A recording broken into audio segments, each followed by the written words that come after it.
피청구인 주신문사항에 대해서 몇 가지 좀 확인하고 증인 이번에 계엄 이후에 2차 탄핵 소추안 발의 이후에 사임하셨잖아요.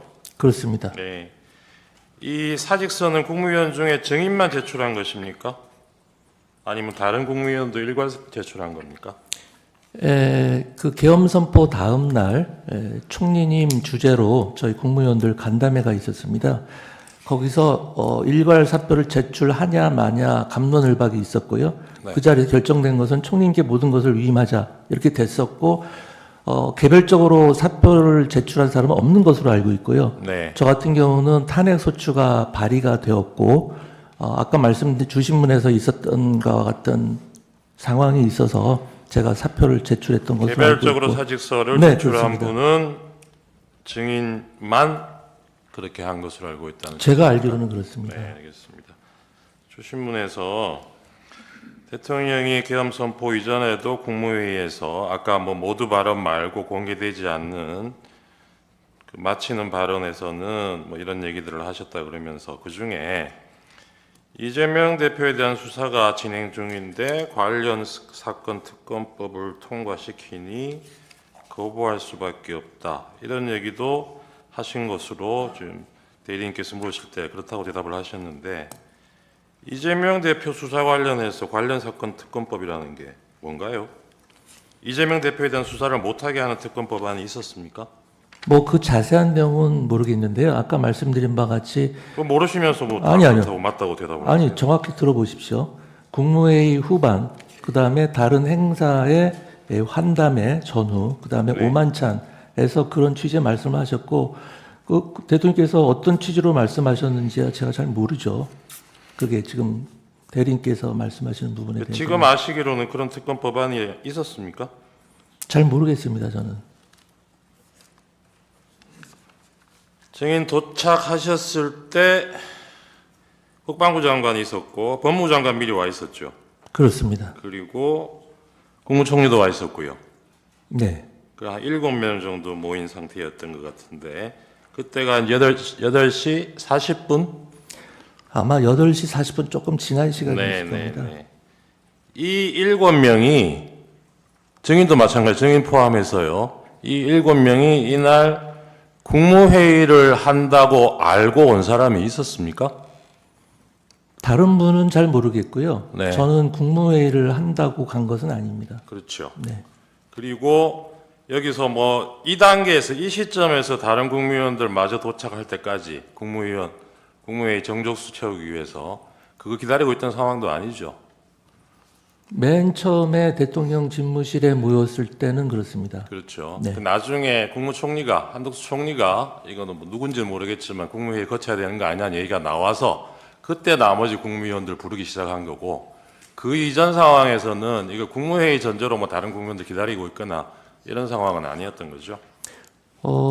제 기억은 그랬던 것 같습니다. 국무회의를 해야 국무회의 심의를 거쳐야 된다. 누군가 네, 얘기를 네, 했고 그래서 우리가 총님한테 총님 들어가서 대통령께 한번 여쭤보시죠. 알겠습니다. 뭐 그렇게 됐던 것 같습니다. 증인 도착해서 보니까 그때 밤 10시에 22시에 계엄 선포 대국민 담화를 한다는 계획이었다는 거 확인하셨을 거 아닙니까? 네, 그렇습니다. 근데 증인이 도착하신 게 8시 40분 좀 넘었고 네, 그 당시에는 7명 정도만 모였고 네, 나머지 국무위원들 부르기 시작한 거는 제가 기록상 보니까 9시 20분 이후인 것 같아요. 그 최상목 부총리가 그 뒤에 제일 먼저 도착한 사람 같은데 거기도 전화 받은 게 9시 35분이라 그래요. 뭐 그런 내용은 제가 자세히 잘 그러니까요. 모릅니다. 이 처음에 대국민 담화를 10시로 잡았을 때는 그 전에 국무회의를 거친다 이런 계획은 없었던 걸로 봐야 되겠죠. 그건 제가 모르겠습니다. 대통령께서 시간상으로 그렇다는 겁니다. 네, 어떤 생각을 갖고 계셨는지 알 수가 없습니다. 그 국무회의 거쳐야 되는 거 아니냐 이런 얘기하고 그때 이제 나머지 국무위원들 연락하기 시작해서 최초로 온 사람이 최상목 부총리였던 거는 기억나십니까? 국무위원들 도착 순서라든지 그런 것은 기억을 하지 못하고 있습니다. 그 당시 뭐 그걸 일일이 확인하거나 기억에 남아 있지 않는 아까 상황이었습니다. 뭐 단전 단수 관련해서 뭐 쪽지 보셨다는 거예요. 네, 그 쪽지 말고 계엄 선포 자체에 대해서 뭐 검토한 문건이라든가 이런 문서는 혹시 그날 그 자리에서 보신 적 있습니까? 그 검토한 문건이라기보다 제가 최초로 대통령 집무실에 도착했을 때 그 또 책상에 있는 걸 문건을 하나 봤는데 네. 그게 지금 와서 보면 그게 계엄 선포문 아닌가 네, 싶습니다. 네, 네. 이제 비상계엄 이렇게 써여 있었고요. 그러면 그날 증인이 보신 문건이라는 게 이 계엄 선포문 지금 말씀하신 거하고 네. 아까 단전 단수 쓰여 있던 네, 그 네, 문건하고 그렇습니다. 또 뭐 있었습니까? 없었습니다. 그렇게만 있었어요. 네. 그 문건 자체는 여러 장이 있었는데요. 네, 알겠습니다. 제가 본 거는 그렇습니다.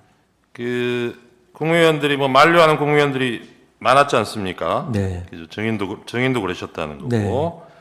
그렇게 국무위원들이 반대를 하면 피청구인이 그때 계획을 변경할 생각이 있어 보이던가요? 아까 말씀드린 바와 같이 반대라는 표현은 적절치가 않고요.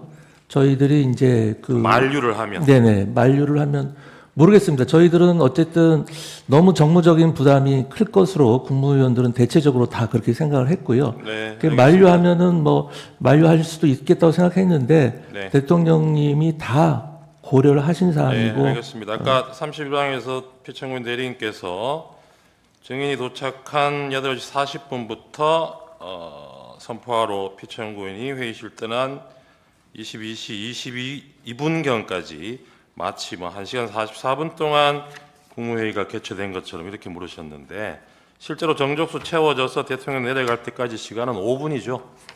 네 그렇다고 들었습니다. 네. 그 5분 동안에 대통령이 그 5분 동안에도 대통령이 얘기를 많이 하셨죠. 그러니까 이제 그 국무위원들이 어떤 생각을 가지고 있고 어떤 이야기를 한다는 것은 대통령께서 다 전달을 받으셨고요.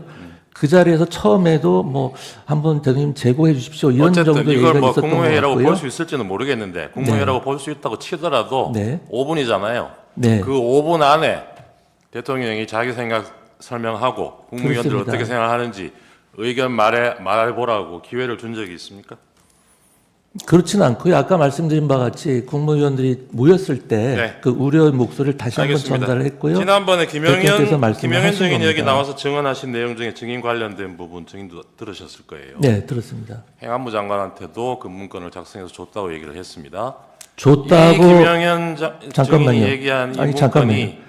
저도 분명히 들었는데요. 네. 저에게 줬다는 진술은 하지 않으셨습니다. 그러면 이 뭐 줬다는 걸 떠나서 네. 이 김영현 증인이 얘기한 문건이 아까 증인이 봤다는 단전 단수 기재되어 있는 그 문건이라고 생각하십니까? 그건 모르겠습니다. 김용현 장관님이 어떤 문건을 작성했는지 제가 알지 못합니다. 전혀. 아까 국무회의가 무슨 대통령에 대한 자문기관인 것처럼 그렇게 말씀하시던데 증인 그동안 국무회의에서 의결해 보신 적 없어요? 그 의결 보통 심의 의결 이렇게 표현을 하죠. 그러니까요. 근데 거기서의 의결이라는 것은 제가 아까 말씀드린 국무회의 국회라든지 그 과반수 말씀을 출석으로- 끝까지 들어보시죠. 예. 여기 국회가 아니지 않습니까? 네. 국회처럼 뭐 질문하고 말 저희 끊고 시간이 이렇게 한정돼 하시면 있어서 안 되죠. 그렇습니다. 시간이 충분하면 저희 그럼 효율적으로 질문을 하시면 되죠. 네네. 네. 국무회의 규정이 있다는 건 아시죠? 알고 있습니다. 네, 거기에 구성원 과반수 출석으로 개의하고 출석 구성원 3분의 2 이상의 찬성으로 의결한다. 의사 정족수, 의결 정족수 이렇게 규정하고 있는 건 아시죠? 네, 알고 있습니다. 네. 증인 이날 대통령실에서 그 대통령 대국민 담화 보고 다른 국무위원들은 뭐 10시 40분, 50분 이 무렵에 자리를 떠서 자기 부처로 돌아갔는데 증인은 용산에서 출발한 시간을 23시 10분경이라고 그러셨어요. 다른 분들보다 좀 늦어진 이유가 뭡니까? 다른 분들보다 늦은 것은 전혀 아니고요. 이제 국무회의가 끝난 다음에 다들 사실 망연자실한 상태에서 3~3호 흩어져서 나가기 시작했고요. 저도 다른 국무위원들과 같이 나왔습니다. 네, 알겠습니다. 그래서 집무실에 도착하신 게 11시 반경이죠. 네, 11시 반쯤 간부 회의는 됐습니다. 12시에 시작됐고요. 예. 그 30분 동안 뭐 하셨습니까? 아까 말씀드린 바와 같이 이제 경찰청장, 소방청장과 네, 통화도 그때 통화도 하셨다는 했고요. 거군요. 네, 그렇습니다. 네, 알겠습니다. 아까 그 간부회에서 경찰국장이 보고했다 그랬나요? 지금 네. 국회의원들 뭐 출입 통제 안 하고 있다고 네, 출입을 하고 있다고 그랬습니다. 출입하고 있다고 그랬죠. 네네. 근데 나중에 실제 상황하고 비교해 보니까 이 보고가 맞던가요? 나중에 실제 다 출입이 됐으니까 경찰에서 190명이 출입이- 모인 것 아니겠습니까? 경찰에서 전면 통제하다가 일시 출입 허용했던 시간이 23시 07분부터 23시 36분이고요. 네. 포고령 발령되고 나서는 23시 36분부터 다시 전면 통제했습니다. 그러니까 정인이 간부 회의 시작한 12시 이 무렵에는 다시 전면 통제하고 있던 시점이에요. 나중에 그거 확인 안 해보셨습니까? 뭐 지금 근데 그 시점에서 경찰국장이 왜 그런 보고를 했냐 이런 취지의 질문이신 것 같은데요. 그것은 경찰국장에게 확인해 보시면 될 것 같습니다. 실제로 그렇게 저한테 보고를 했습니다. 모든 간부들이 모인 자리에서. 알겠습니다. 아까 그 단전 단수 적혀있던 쪽지는 구체적으로 어디에 있었습니까? 대통령 집무실입니까? 여기 집무실입니다. 접견실입니까? 집무실에 네. 집무실에 어디에? 어디 위에 놓여 집무실 있습니까? 대통령 탁자에 이렇게 대통령 탁자인가요? 아니면 이 원탁 위인가요? 원탁 말한 원탁 위에. 네. 그 단전 단수에 소방청장 문구도 있었습니까? 제일 머릿말이 그랬던 것 같습니다. 그래요? 네. 머릿말이라는 게 그럼 제목같이 예, 그렇습니다. 소방청장 이렇게 돼 있었습니까? 아까 저 표창구인 대리인 물으실 때는 이게 대통령이 이런 관련 지시를 했으면 2시간이나 있다가 이 소방청장한테 전화를 했겠느냐 그랬는데 실제로 전화한 시간은 계엄 선포되고 1시간 정도 뒤죠. 예, 계엄 11시 37분 선포로부터는 예, 경이니까요. 그렇습니다. 그렇죠. 그 소방청장 통화하기 직전에 경찰청장하고도 통화하셨죠. 그렇습니다.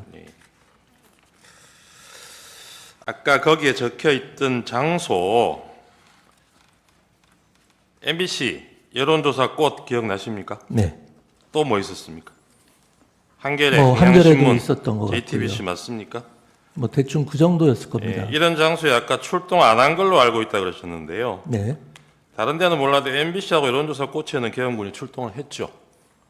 그건 확인 못 하셨어요? 그건 제가 몰랐던 사실입니다. 예. 여론조사 꽃에는 거기 계엄군 출동해서 한동안 머물렀고 MBC 쪽으로도 출동을 가다가 계엄 해제되는 바람에 돌아왔다고 그럽니다. 그런 내용은 확인 안 해보셨나요?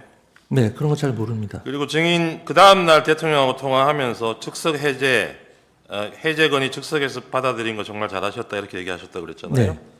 즉석에서 받아들였는지 안 했는지 어떻게 아세요? 계엄 해제가 국회에서 요청이 해제된 게 이루어진 1시 이후에 3분입니다. 예, 바로 그리고 한 것으로 알고 있습니다. 그 한 10분 뒤에 1시 15분쯤 대통령이 그 합참 지휘통제실에 내려가서 한 30분 동안 머물러 있었다는 건 알고 계세요? 뭐 그런 내용에 대해서 자세히 잘 모릅니다. 거기서 무슨 얘기 했는지는 혹시 나중에 들으신 얘기 없습니까? 모릅니다. 네네. 이상입니다. 준비한 반대십니다.